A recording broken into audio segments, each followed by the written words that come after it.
अस्सलामुअलैकुम दोस्तों, वक्फ बिल तो पास हो चुका है, लेकिन कल से आपने ये फोटोज़ को देखा होगा। इमरान प्रतापगढ़ी अपने हाथ में रिजेक्ट वक्फ बिल बोल के इस तरह का एक प्ले कार्ड लेकर ठहरे हुए थे। लेकिन इमरान प्रतापगढ़ी ने सवाल उठाया या फिर सिर्फ इस तरह का पोस्टर लेकर ठहरे हुए थे? लोगों के दिल में ये सवाल उठ रहा है। कल जो वक्फ का बिल पास हुआ था वो लोकसभा में पास हुआ था और आज बिल को पेश किया गया है राज्यसभा में। और जैसा कि हम सभी जानते हैं, बैरिस्टर असदुद्दीन अवैसी लोकसभा के मेंबर है और किसी भी बिल को अगर लोकसभा में पास करा लिए, इसका मतलब ये नहीं है कि वो बिल पास हो गया, उसको राज्यसभा में भी पास कराना रहता। अब सवाल ये उठता है, क्या बीजेपी राज्यसभा में भी ये बिल को पास करवा पाएगी? तो जवाब है हाँ। कल जो लोकसभा में बिल पास हुआ था उसमें 272 मैजिक नंबर होना रहता। किसको भी अगर कोई वहाँ पे प्राइम मिनिस्टर भी बनना चाह रहे, दावा ठोकना चाह रहे या फिर कोई बिल पास करवाना चाह रहे, आप जो एमपी का इलेक्शन में लोग सिलेक्ट करते हैं वो लोकसभा में जाते हैं, उन लोग राज्यसभा के मेंबरों को सिलेक्ट करते हैं। और राज्यसभा में 125 से ज्यादा एनडीए के मेंबर्स मौजूद है, जिससे ये बात साफ हो चुकी है कि बीजेपी राज्यसभा के अंदर बिल पास करवा लेगी। और जहाँ तक इमरान प्रतापगढ़ी की बात है, ये राज्यसभा के मेंबर है ना कि लोकसभा के। और राज्यसभा में आज इमरान प्रतापगढ़ी ने सबको हिलाकर रख दिया है अपनी स्पीच से। लेकिन राज्यसभा के अंदर बीजेपी के एक एमपी ने यह बात भी कही थी कि तेलंगाना के अंदर 50% जो वक्फ की प्रॉपर्टी है वो तो गवर्नमेंट लैंड को कब्जा करके बना ली गई है। इन्होंने जो बात बोली वो भी सुनिए आप, लेकिन वक्फ का जो प्रोनाउंसिएशन है वो किस तरह से ये कर रहे हैं वो देखिए। पहले पूरे देश में पर्चे बांटे जा रहे हैं और बताया जा रहा है कि ये वक्फ कानून अगर आ गया, कि ये वक्फ कानून अगर आ गया, कि ये वक्फ कानून अगर आ गया तो मस्जिदों पर भाजपा सरकार कब्जा कर लेगी। आखिर क्यों? लेकिन ये लोग भूल गए, नरेंद्र मोदी किसी और मिट्टी के बने हुए हैं। आपके विरोध से वो डरने वाले नहीं थे। उत्तर प्रदेश की 74% वक्फ की संपत्तियां सरकारी जमीन पर कब्जा करके बनी है। तेलंगाना में 50% की संपत्तियां सरकारी जमीन पर कब्जा करके बनी है। पूरा अभयदान इनको मिला था अध्यक्ष महोदय, और उसका फल क्या हुआ? इस तरह की बातें जब चल रही थी तभी इमरान प्रतापगढ़ी का नाम पुकारा गया और इमरान प्रतापगढ़ी ने जो बातें बताई है सभी लोग हिलकर रह चुके हैं। श्री इमरान प्रतापगढ़ी जी। धन्यवाद सभापति महोदय। हम ही को कातिल कहेगी दुनिया, हमारा ही कत्लेआम होगा। हम ही कुएं खोदते फिरेंगे, हम ही पे पानी हराम होगा। सभापति महोदय, सन 1947 में दिल्ली की जामा मस्जिद की तारीखी सीढ़ियों पर खड़े होकर के भारत रत्न मौलाना अबुल कलाम आजाद साहब ने कहा था कि मुसलमानों कहां जा रहे हो, यह है तुम्हारा मुल्क, यहां तुम्हारे आबाओ अजदाद की कब्रें हैं। उस वक्त मौलाना आजाद की ये सदाएं सुन करके लोगों ने अपने सरों की गठरियां उतार करके रख दी थी। आज उसी दिल्ली में मौजूद देश की संसद में एक बिल आया है जो हमसे उसी जामा मस्जिद की सीढ़ियों के सबूत मांगेगा, जो उन्हीं सीढ़ियों के पास अपनी कब्र में सोए हुए मौलाना आजाद को फिर से कब्र से सदा देनी पड़ेगी कि ये जो कब्र है वो मेरी कब्र है, ये किसी सरकार की जागीर नहीं है। सभापति महोदय, मैं जहां खड़ा हूं इसी संसद भवन के सामने सड़क के उस पार अपनी कब्र में सोए हुए भारत के पूर्व राष्ट्रपति फखरुद्दीन अली अहमद की कब्र है। शायद अब उस कब्र से भी सदाएं आए कि ये कब्र मेरी कब्र है, ये सरकार की जागीर नहीं है। सभापति महोदय, मैं वक्फ कानूनों में किए जा रहे संविधान विरोधी बदलावों के खिलाफ बोलने के लिए खड़ा हुआ हूं। संविधान का आर्टिकल 14 हो, 29 हो, 30 हो, चीख चीख कर कहता है कि देश में सब बराबर के हकदार हैं। आर्टिकल 26 कहता है कि सबको अपने अपने मजहबी कामों के लिए मंदिर, मस्जिद, गिरजाघर, गुरुद्वारों का निर्माण करने का हक है और उसका रखरखाव का भी हक है। लेकिन डॉक्टर बाबा साहब अंबेडकर के संविधान को हर दिन कुचलने वाली ये सरकार देश के मुसलमानों से नफरत में इतनी अंधी हो गई है कि खुलेआम देश की संसद में देश सरकार के माइनॉरिटी मिनिस्टर साहब और होम मिनिस्टर साहब झूठ बोलते हैं और देश को गुमराह करते हैं। झूठ शब्द असत्य बोलते हैं। सरकार ने इस बिल का नाम उम्मीद रखा है। मंत्री जी कल से इसे देश के मुसलमानों के लिए नई उम्मीद बता रहे हैं। नहीं मंत्री जी, न तो ये बिल मुसलमानों के लिए नई उम्मीद है और न ही उम्मीद की नई किरण। सभापति महोदय, भाजपा ने पूरे देश में वक्फ के नाम पर कई सारे झूठ फैलाए हैं। आइए आज उनकी सच्चाई पर बात करते हैं। वक्फ ट्रिब्यूनल को ऐसे बताया जाता है जैसे वक्फ ट्रिब्यूनल कोई मजहबी खाप पंचायत हो। सभापति महोदय, जबकि सच्चाई यह है कि वक्फ ट्रिब्यूनल भी तो सरकारी न्यायिक विभाग है, जिसमें सरकार द्वारा नियुक्त जज होते हैं, जिसमें प्रशासनिक अधिकारी होते हैं, कहीं ऊपर से थोड़ी आ गए। सभापति महोदय, देश के गृह मंत्री जी ने इसी सदन में कहा कि वक्फ ट्रिब्यूनल के फैसले के खिलाफ कोई कोर्ट नहीं जा सकता, जबकि सच यह है कि वक्फ एक्ट 1995 की धारा 83(9) के तहत हाई कोर्ट वक्फ ट्रिब्यूनल के फैसले की न सिर्फ समीक्षा कर सकता है बल्कि उसे बदल भी सकता है। सच तो यह है कि वक्फ बोर्ड खुद अपनी जमीनों के लिए कई सारी कोर्ट में मुकदमे लड़ रहा है। फिर आई 2014 में भाजपा की सरकार, जो तब से इन जमीनों को हड़पने की साजिश कर रही है। जिस बिल को मुसलमानों के हुकूक की हिफाजत करने वाला बिल बताया जा रहा है, उसी को पेश करने के लिए और उस पर बात करने के लिए लोकसभा में भाजपा सरकार के पास एक भी मुस्लिम सांसद नहीं है। जिस वक्त, मैं लोकसभा कह रहा हूं, सुना करिए, जिस वक्फ बिल को मुस्लिम महिलाओं को हक दिलाने वाला बताया जा रहा है, उसे संसद में पेश करने वाली पार्टी के पास न तो राज्यसभा में, न लोकसभा में, न देश की किसी विधानसभा में एक भी मुस्लिम महिला सदस्य नहीं। कल किरण रिजिजू जी कह रहे थे कि रेलवे की जमीनें देश की जमीनें हैं, डिफेंस की जमीनें देश की जमीनें हैं। हां मंत्री जी, हैं, बिल्कुल हैं।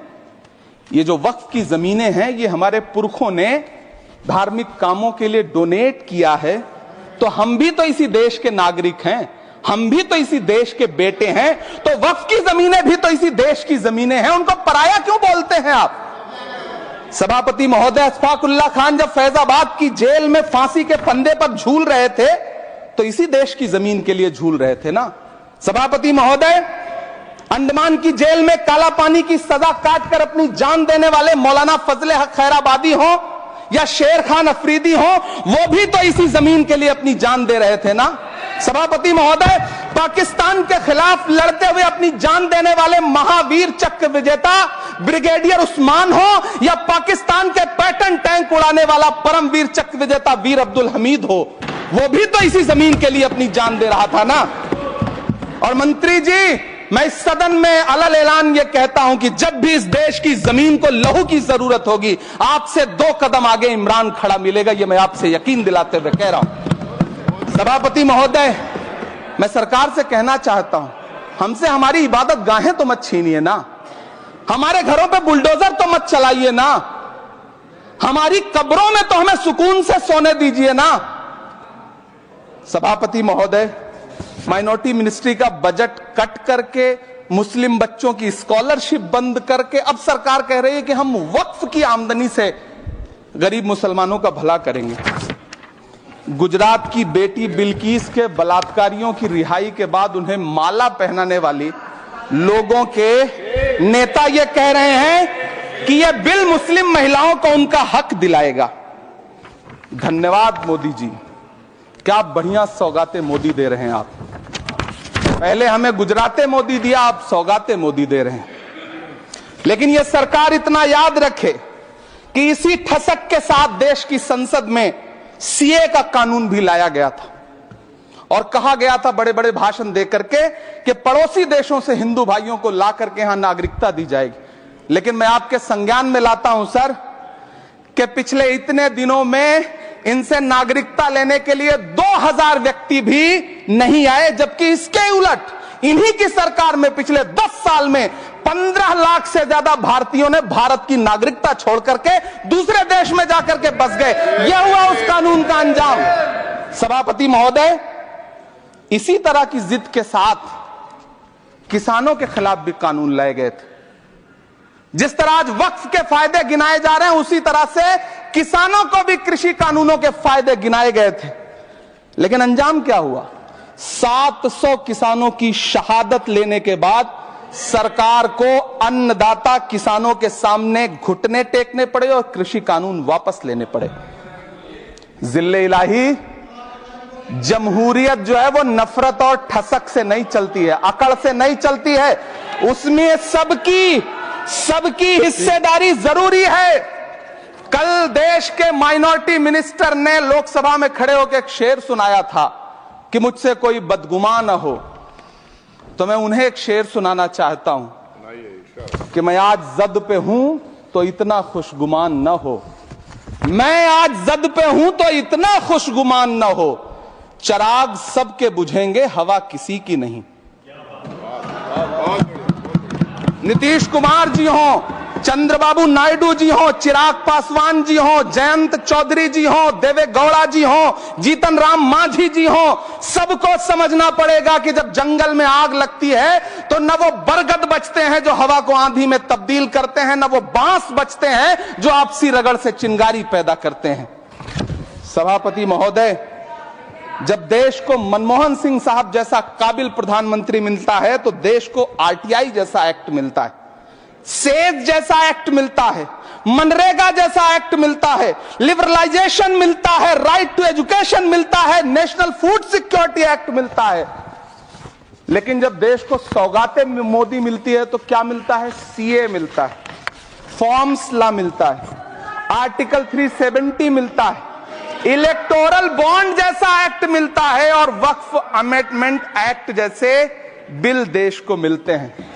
मुझे तो अपने हमवतन भाइयों से पूछना है कि आपको अपने बच्चों की तरक्की, खुशहाली और नौकरी की दरकार है या फिर मुसलमानों की दान की गई जमीनों को लूटकर धन्ना सेठों को देने की साजिश करने वाले कानून की? सभापति महोदय, यह सरकार रात के 3 बजे तक पूरे देश को जगा करके संसद में अपने ही नागरिकों को नीचा दिखाने के लिए वक्फ बिल ला रही थी, तो उधर रात के 1:30 बजे अमेरिका हम पर 26% टैरिफ लगा रहा था।